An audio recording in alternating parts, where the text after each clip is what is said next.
talk about some interesting news. Obviously, the story that is blowing up everywhere is to do with Tucker Carlson's interview with President Putin. And even the lead up to it, there were meltdowns all over. Journalists, like, beside themselves at the idea that a journalist might want to interview somebody who's at the center of many discussions. Did you find the response odd from journalists?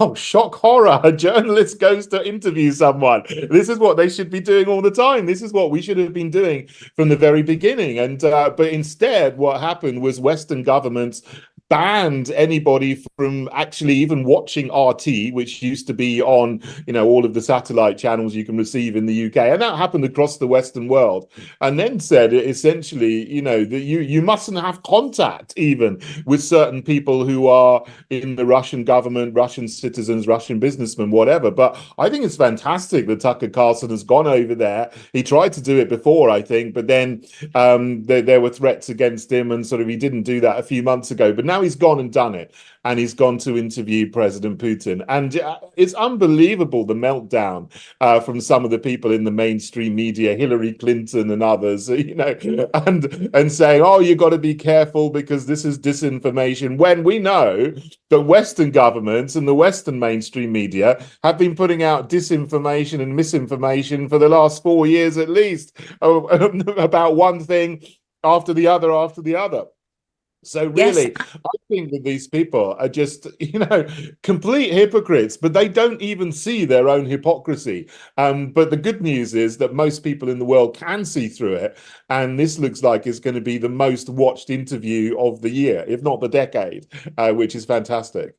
Well, it's huge. It's significant. It was launched late last night in the UK, by which point I was asleep, given the early start of my day. But I did watch about 3/4 of it this morning, and I found it absolutely fascinating. So it started, I'm not going to give away too many clues here, but it started with a history lesson involving the borders of Russia, Hungary, Ukraine, and actually Putin made a compelling story for his position. He also showed himself to have a good sense of humor. He started off the interview asking Tucker Carlson whether he was there to interview him or to make a show.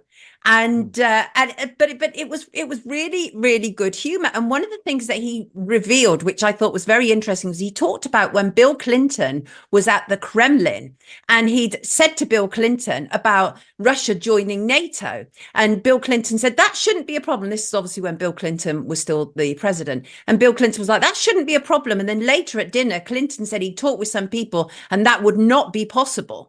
And so what Putin was really saying is that a lot of the fight back, it has America absolutely involved. We know it's America's proxy war. We know this.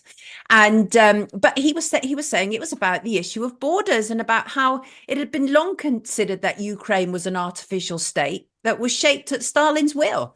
So tell me some of your thoughts about it. Yeah, absolutely. I've watched about the first quarter of it where he was doing the history lesson part of it, and I've also looked at various headlines. It's very interesting to see how different media outlets are spinning this in a completely different way. I mean, you've got one headline that says Putin is not interested in World War III, he's not interested in invading Poland and Latvia, and another headline from another media outlet says Putin will start World War III if US bases troops in Ukraine. So you've got complete different twists and spins on this from the same interview. But, what I found fascinating just from the first half hour of listening to it is he was very, very thorough.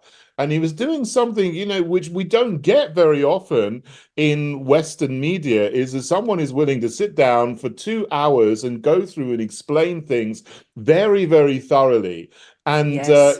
we're just used to getting sound bites. Everything is compressed into 10 or 20 seconds, and that you don't get the real No. feel for what someone says. You don't get all the nuances. So it's fantastic to be able to see that.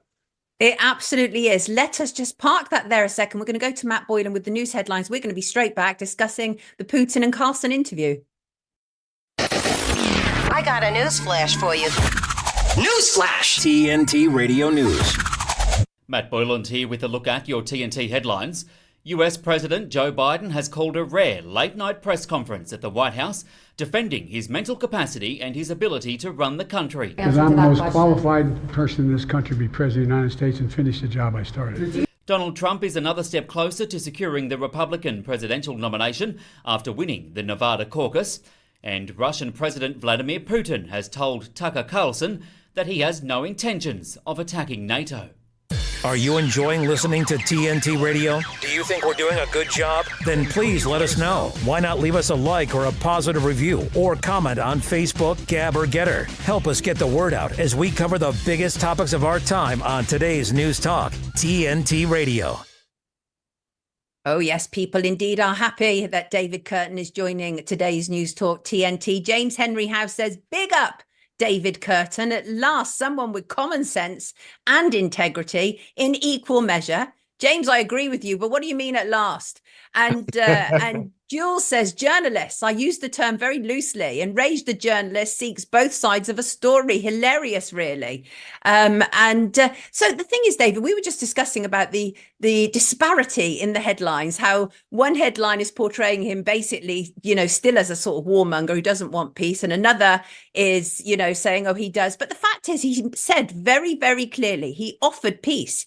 He said that the war would be over in weeks if the US stopped giving weapons to the Ukraine. And his biggest concern, and this is something that I think people need to really understand, he said he is very concerned about the Nazification of the Ukraine. It's modeled on Nazi Germany. He wasn't prepared to work with that.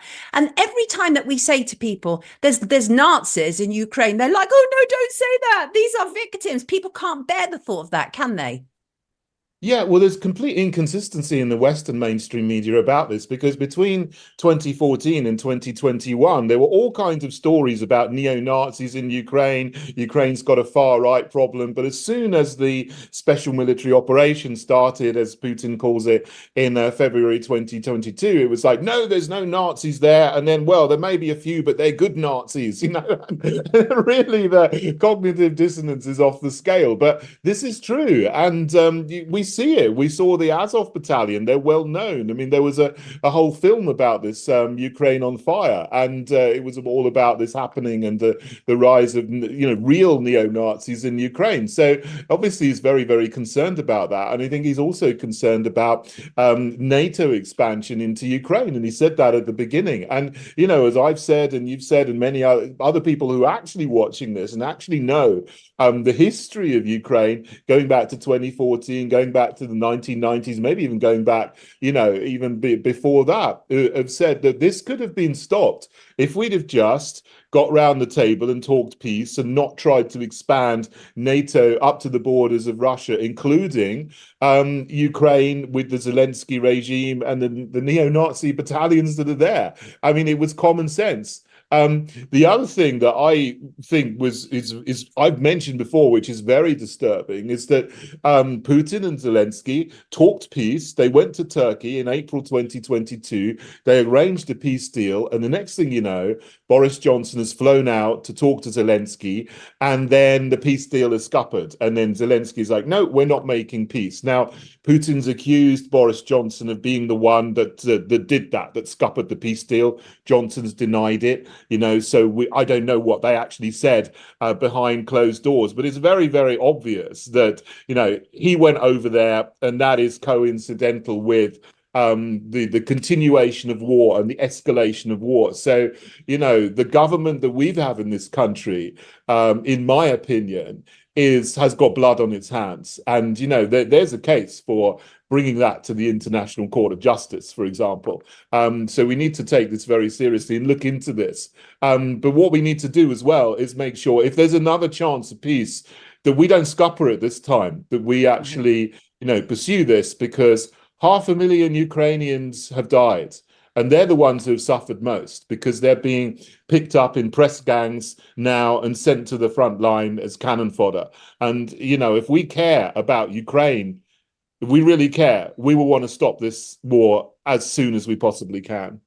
Yes, absolutely. As he said, we did not start this war in 2022. This is an attempt to stop the war that Ukraine started in 2014. And just to say, David, if it's a choice of whom do I believe, Boris Johnson or President Putin, it would be President Putin every time, because Boris Johnson is a proven compulsive liar. And we know that for fact.